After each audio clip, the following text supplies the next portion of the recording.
Psachim Davkav Gimel Hamoud Aleph, bonjour.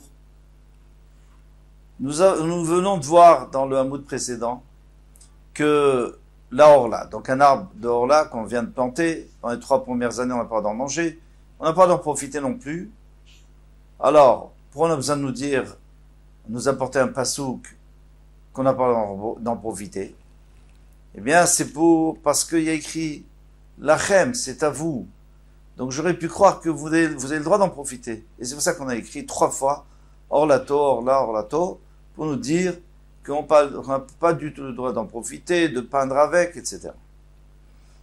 Mais maintenant, dans ce cas-là, puisque de toute façon la Torah veut t'interdire, pourquoi elle a dit Lachem? Ça, c'est la question d'aujourd'hui.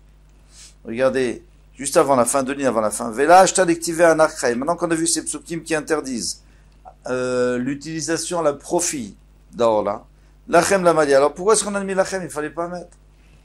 Derdetania. Pour apprendre autre chose, dans une braïta. Lachem, les rabot et anato al arabim. C'est pour inclure qu'on n'aura pas le droit de manger des fruits d'un arbre qui a été semé, qui a été planté pour le rabbin. Pour le particulier, c'est sûr qu'on n'a pas le droit. Et puis c'est écrit Lachem, c'est-à-dire que même si je l'ai planté pour les gens, les passants, les voyageurs, je veux qu'ils puissent manger les fruits, et bien même dans ce cas-là, il y a la Orla. Rabbi Yehuda Omer, le Otziet Anato, le Rabbi Yehuda dit le contraire. Il dit qu'il n'y a pas d'Orla. Pourquoi? Parce qu'il y a écrit Lachem. Lachem, c'est-à-dire pour vous, c'est-à-dire chacun à part. Mais si c'est pour tout le monde, non. Alors, on va essayer d'expliquer. Maïtama de Tanakama. Dire-t-il, vous Tatem. Quelle est la raison du Tanakama? Parce qu'il y a écrit, vous Tatem, mais vous allez planter un arbre. De Yachin Mashma. Ça sous-entend qu'on parle en particulier. Quand on dit vous, ça veut dire tout un chacun, chaque Ben Israël qui va planter un arbre, il devra faire attention les 3 premières années de ne pas en manger et de ne pas en profiter. L'arabim, l'omashma. Mais ça sous-entend pas que si on plante pour les passants, pour le public, ça ne sous-entend pas que ça soit ça. Katav Rachman Lachem. Alors pourquoi la Torah a écrit Lachem? C'est pour nous inclure que même ceux qui a été plantés pour le public, comme un assaut. Parce qu'il y a écrit Lachem pour vous. Donc chacun interprète différemment Lachem. Comme vous avez remarqué, Lachem ça peut vouloir dire tout un chacun, c'est-à-dire vous tous. Et Lachem ça veut dire non, pour la communauté, et pas pour le particulier.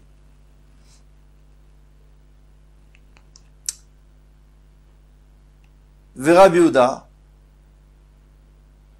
Et Rabbi Yehuda, maintenant, qu'est-ce qu'il va faire? Lui dit que on n'est pas tout d'or là, il n'y a pas d'or là, si c'est pour le public. Alors qu'est-ce qu'il va faire avec ce pasouk là? C'est psukim. Alors il dit, Untatem mashma ben le rabbin ben yachid. Lui il dit, c'est simple. Untatem, ça parle de tout le monde. Le particulier, le public, de toute façon, c'est pas quelque chose de précis. Vous allez planter vous, chacun ou tous ensemble.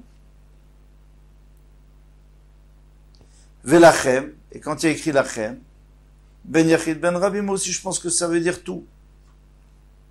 Tout le monde. Mashma, ça sous-entend. Ave Ribouy Achar Ribouy.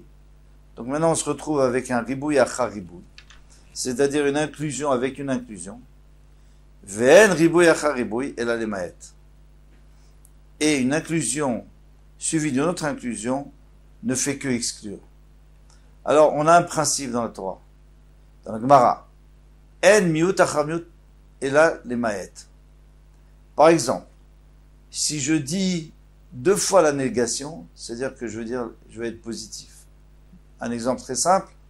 Je dis, je ne veux pas que tu ne viennes pas aujourd'hui, c'est-à-dire je veux que tu viennes. Même en français, ça se dit. Mais si je dis je veux oui que tu viennes, que oui tu viens, ça veut rien dire. Et bien dans la Torah, quand on te dit 2 fois oui, ça veut dire non. En ribouy achar ribouy, si tu inclus 2 fois, alors une fois on a inclus, et une autre fois on a encore inclus, et la lemaet. Donc c'est-à-dire qu'on veut exclure, et on veut dire que si on a planté pour le public, eh bien on aura le droit de manger. Vare Trouma de Rachman Amar Vekol Zar Lo Yochal Kodesh. On en va passer à Trouma. Dans la Trouma, il y a écrit qu'un étranger, donc c'est quelqu'un qui n'est pas Kohen, n'a pas le droit de manger du Kodesh. Vetnan, on a enseigné dans une Mishnah,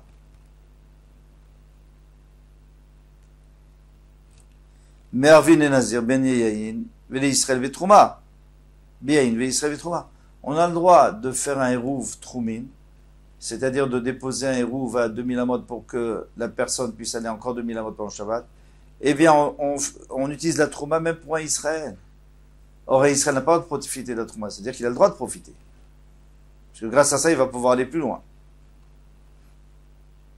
Alors maintenant, pourquoi tu m'as dit Vechol zar lo yochal kodesh, et tout étranger ne mangera pas de Trouma. Alors, selon Rabbi Avaou, il y a une question.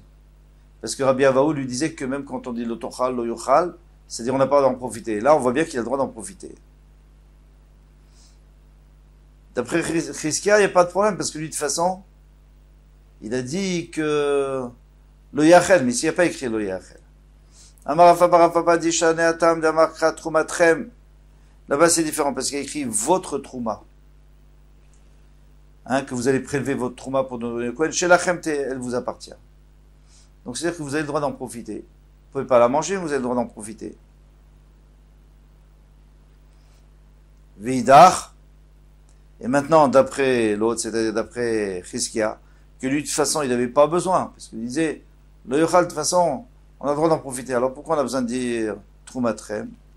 Troumatrem de kol Israël Kama. Quand on a dit votre trouma, c'est-à-dire la trouma de chacun. Une façon de parler.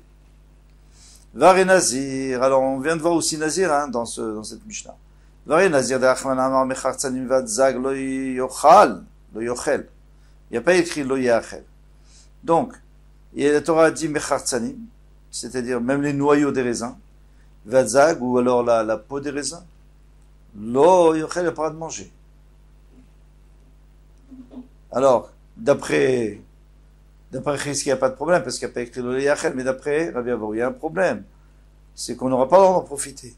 Vetnan, et pourtant il y a écrit Mervin en Nazir Biyayin, on vient de voir qu'on peut mettre un rouf de vin pour le Nazir, il va en profiter. Le Nazir, c'est celui qui s'est interdit, il a fait un vœu, il s'est interdit le vin, il n'a pas le droit de profiter du vin.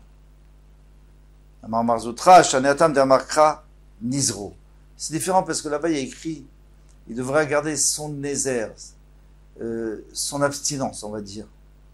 Mais c'est-à-dire que c'est à lui. Il peut faire ce qu'il veut avec le vin. Il n'a pas d'en boire, mais il peut en faire ce qu'il veut. Chez Loïe, c'est à lui. Ravashi Amar, Ravashi veut dire une autre raison. Pourquoi est-ce qu'on a permis, selon Rabbi Avaou, pourquoi on a permis, puisqu'il y a écrit Lo Yochel, il ne mangera pas, donc il n'a pas d'en profiter, pourquoi on lui a permis d'en profiter au Nazir? Répond Kadosh yé gadel pera sear rosho. C'est-à-dire que tout ce qui pousse pendant cette nésiroute, tous ces cheveux qui vont pousser, ce sera kadosh. Il devra les brûler à la fin de la nésiroute. Gidulo kadosh. Donc ces cheveux sont kadosh. V'en d'avoir kadosh, mais pas le vin. Le vin n'est pas kadosh. Tu peux utiliser, tu ne dois pas le boire, mais tu peux l'utiliser. Midé, la Gemara demande, mais est-ce que vient d'avoir acher chetiv? Est-ce on a précisé que les cheveux et pas le reste, mais les cheveux, parce qu'il faut bien t'enseigner les cheveux, il faut bien te dire ce que tu fais avec les cheveux. Et qui dit qu'on fait pas que même avec le vin, peut-être que tu n'as pas le droit. Et là, mechavarta que des marzoutra. Donc c'est plus clair qu'en marzoutra que lui, il avait appris de Nizro. Son abstinence, c'est-à-dire que c'est à lui, il a le droit d'en profiter de ce vin. Passe à autre chose, Ve'are Chadash. Alors Chadash, c'est la nouvelle récolte. On n'a pas le droit de la manger avant le 15 Nissan. Le 15 Nissan, on apporte le Korban Omer. Hein. D'ailleurs, c'est là où on commence à compter Sfirat Omer. Eh bien, on apporte le Korban, et une fois qu'on a apporté le Korban, on a le droit de manger la nouvelle récolte. Sinon, on n'a pas le droit. Derachamana, Amar la Torah dit, Velechem, et du pain. Vekali, kali c'est de la farine de blé grillé, avec laquelle on peut faire des gâteaux, ou n'importe quoi, avec carmel, et des blés grillés qu'on mange, qui sont des blés tendres grillés, c'est très bon. C'était les bonbons d'autrefois. L'otochelua d'etsemayomazé, vous ne mangerez pas jusque ce jour-là, c'est-à-dire après le korban. Vetnan. Donc pour l'instant, on n'a pas le droit de manger. Si on n'a pas le droit de manger d'après Rabbi Avaou, on n'a pas le droit non plus d'en profiter. Vetnan, kotser la shachat, il a le droit d'en couper du blé pour en faire du fourrage. Alors, est-ce que le blé pas arrivé à maturité? Mais il a commencé à pousser. Et il en fait du fourrage pour les animaux. Ou marachi la béma, il fait manger la béma, donc tu veux bien qu'on a d'en profiter. Amarav Shmaya, Shane Atam Damarkha Ketzirechem, là-bas il écrit vos moissons.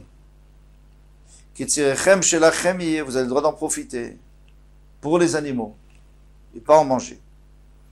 Veidar, et donc Chizkia, lui, de toute façon, il n'avait pas besoin de ça, parce que lui, de toute façon, il y a écrit l'autochal, il n'y a pas écrit le yachel. Donc, de toute façon, lui, c'est moutar. Alors, pourquoi on a besoin de ce Ketzirichem? Ketzirichem de Chol Yisrael Mashma. Encore une fois, Ketzirichem, ça veut pas dire que c'est à vous, ça veut dire, vos moissons à chacun, à tout un chacun, vous ne devez pas en profiter. En tous les cas, vous ne devez pas en manger, mais profiter, on n'apprend pas d'ici. Parce que, d'après lui, ici, on a dit qu'on a le droit d'en manger, ça veut pas dire qu'on a le droit d'en profiter. On a le droit d'en profiter. Maintenant, qu'est-ce qui se passe avec les rampants? Des rachamana. Des rampants, ça peut être des rampants de partout, hein, toutes sortes d'animaux qui rampent. Damar Rachamana Torah dit, shaketsu, c'est repoussant, loyachel. On n'a pas le droit d'en manger. Ah, là, quand tu loyachel, d'après tout le monde, on n'a pas le droit d'en profiter non plus. Soit Chizkia, même Chizkia est d'accord avec ça. Soit bien vous. Et maintenant, pourtant, il y a écrit, ça, il y a des chayas, ceux qui capturent des chasseurs de bêtes sauvages, veofot, et d'oiseaux, vedagim, et de poissons. Pêcheurs, on va dire, pour les poissons. Shenis damnu lahem minim tmeim. Ils ont, dans leur filet, il y a eu des poissons qui n'étaient pas cachers. Ou dans leur piège, il y a eu des animaux, pas cachers. Alors, qu'est-ce qu'ils font? Moutarim les mochan enochim. Ils ont le droit de vendre un goy. Alors, tu profites, bien sûr. Shane atam de amarcha lachem. C'est différent, parce que là-bas, le pasouk a dit lachem. Pour vous, chez lachem, vous avez le droit d'en profiter. Et après, dans ce cas-là, je peux aller les pêcher, a priori, ou j'ai le droit de les capturer, même si c'est pas intentionnellement. Là, on a dit, s'ils les attrapent par mégarde. Parce qu'il y a écrit you, ils seront. C'est-à-dire ils seront, c'est-à-dire ils sont interdits. Si tu les as capturés, tu peux les vendre. Mais les khatrila, tu ne dois pas les capturer. Ah, vous allez me dire, mais comment on fait pour vendre un âne, un chameau, un cheval? Comment on fait pour vendre ça? On vend tous les jours, hein. Je veux dire, il y a des gens qui vendent, c'est leur métier. Eh bien, c'est simple, parce que c'est pas pour manger. L'interdit, c'est de vendre un poisson pas cachère qui va être mangé, bien entendu. Mais si c'est pas pour manger, on a le droit, c'est pour tirer la charrue, c'est pour porter. Ou Chizkia, la malini mirtav, lo yachel. Maintenant, selon Chizkia, pourquoi on a besoin d'écrire lo yachel? Ou maïte lachem, le mishria. D'un côté, tu me dis, on n'a pas le droit de lo yachel. On n'a pas le droit de le manger, mais dans le sens de lo yachel, ça veut dire que on n'a pas le droit non plus, d'après Chizkia, on n'a même pas le droit d'en profiter. Et après, on te dit, c'est lachem, tu as le droit quand même de le vendre. Il fallait pas dire lo yachel, il fallait dire lo yochal. Alors d'après Rabbi Avo, il n'y a pas de problème, parce que même lo yochal, c'est la même chose, on n'a pas le droit béana. Mais lo baï lachem, comme ça, on n'aurait pas eu besoin de lachem. Amar lecha Chizkia, alors là, c'est vraiment une grosse couchia, parce que tu me dis lo yachel, sous-entendu, tu n'as pas le droit d'en profiter, après tu dis lachem, tu as le droit d'en profiter. Et qu'est-ce qu'il répond Chizkia? Il dit, Talmad, il dit, mais moi, tout mon din, je l'ai appris d'ici. La Torah, elle a écrit, justement, elle a écrit comme ça. Elle a mis lo yachel et après elle a mis lachem pour te dire, tu sais, normalement, lo yachel, puisque je t'ai mis lachem, c'est une preuve que lo yachel, en général, c'est asur ve'ana. Et puisque je t'ai mis lachem, là, c'est moutar exceptionnellement. Et c'est ici que j'apprends mon din pour tous les endroits de la Torah. Verre chametz, Rachman amar lo yachel chametz. On n'a pas le droit de manger du chametz. Donc, on a pas le droit d'en profiter aussi. Betania Rabbi Yossi Agli Omer, Rabbi Yossi Agli dit, Tema atzmach. Étonne-toi sur ce que tu dis. Et chametz asur be'ana kol shiva. On n'a jamais vu que c'est assour. Bien sûr que c'est assour, puisque d'après tout le monde, lo yachel, c'est-à-dire que c'est assour be'ana, on n'a pas le droit d'en profiter. Après, lui dit que c'est mouta. Shaneatam de'amarcha lo yirei lecha. Il ne sera pas vu pour toi. C'est-à-dire que c'est à toi, tu peux en profiter. Seor shel chayé. Pardon, le yircha seor shel chayé. On ne verra pas de levain chez toi, c'est-à-dire que c'est quand même à toi. Et tu peux en profiter. Les Rabbanan, et les Rabbanan et la halacha, c'est qu'on n'a pas d'en profiter, bien sûr. Shelcha yataroé. Quand on a dit shelcha, c'est-à-dire le tien, tu n'as pas le droit d'avoir. Aval ataroé shel achirim, shel gavoa. Par exemple, un goy qui t'a donné à garder, ou alors tu as gardé du Beth Amikdash, du Kodesh, eh bien ça, tu fais pas d'avera si tu les as à la maison. C'est écrit Shelcha, à toi. Et c'est pas du tout pour nous dire qu'on a le droit d'en profiter. Veidach. Alors Veidach, maintenant, c'est Rabbi Yossi Aglili, que lui dit que c'est moutard d'en profiter. Très lach, ktivé. Il y a écrit 2 fois lach. Donc une fois c'est pour dire que tu as le droit de profiter, une fois c'est pour dire que pas celui du goy. C'est pas assaut. Veidach. Alors maintenant, les chachamim. Pourquoi on a besoin d'une deuxième fois? L'ach. Chad benocheche kivashto. Un, c'est pour le goy qui est sous toi, qui est soumis à toi, tu l'as conquis, tu l'as capturé. C'est pour dire que dans les 2 cas, bien qu'en vérité, c'est un peu ton argent aussi, mais tu n'es pas chayav parce que c'est au goy. Veidach, Rabbi Yossi Aglili, Tlata lecha active. Il y a écrit 3 fois. Donc on peut apprendre ça et ça et ça. Veidach, Chad biser vechad bechametz. Alors, et les autres, donc les chachamim, qu'est-ce qu'ils vont dire? Ils vont dire, ça dépend. Hein. On a besoin des 3. Parce que le 3e, il n'est pas en trop, c'est pour nous apprendre que pas seulement Seor et pas seulement Chametz. Il en faut un pour Seor et un pour Chametz. Vetzriché, on a besoin des 2. Pourquoi? Parce que si tu me dis que tu as le droit de profiter de Seor, je me dis bien sûr que tu as le droit de profiter du Seor parce que c'est immangeable. Alors je te dis même le Chametz, même le pain. Et si tu me dis j'ai le droit de profiter du pain, bien sûr. Parce que le pain, c'est pas concentré, tu peux pas rendre Chametz d'autres choses avec. Mais le levain qui est très très puissant, qui peut rendre Chametz, alors ça on n'aurait pas le droit d'en profiter. Donc c'est pour ça qu'on t'a mis 2 fois l'Echa pour te dire que dans tous les cas c'est à toi et tu as le droit d'en profiter. Avec ça on va s'arrêter. C'est un autre, un peu différent, le sujet qui arrive. Kol Touf, à demain Bezrat Hashem. Verre Chametz, et pourtant le Chametz. La Torah dit qu'on n'a pas le droit de manger du Chametz. Donc si on dit lo yachel, ça veut dire qu'on a aussi asur be'ana d'après tout le monde.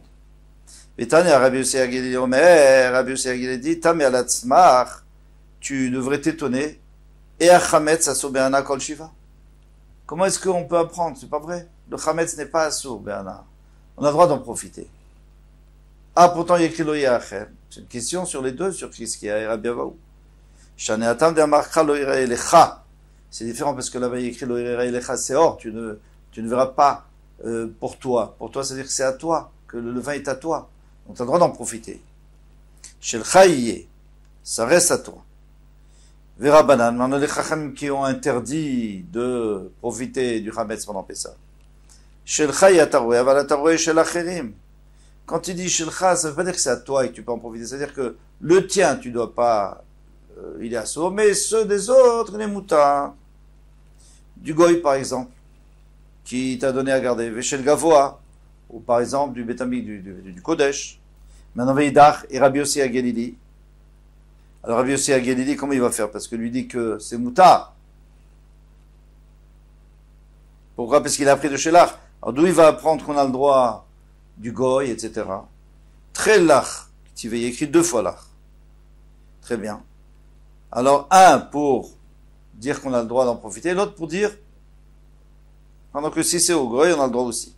Veidach et les chachamim. que ils ont déjà utilisé l'art pour dire que du goy.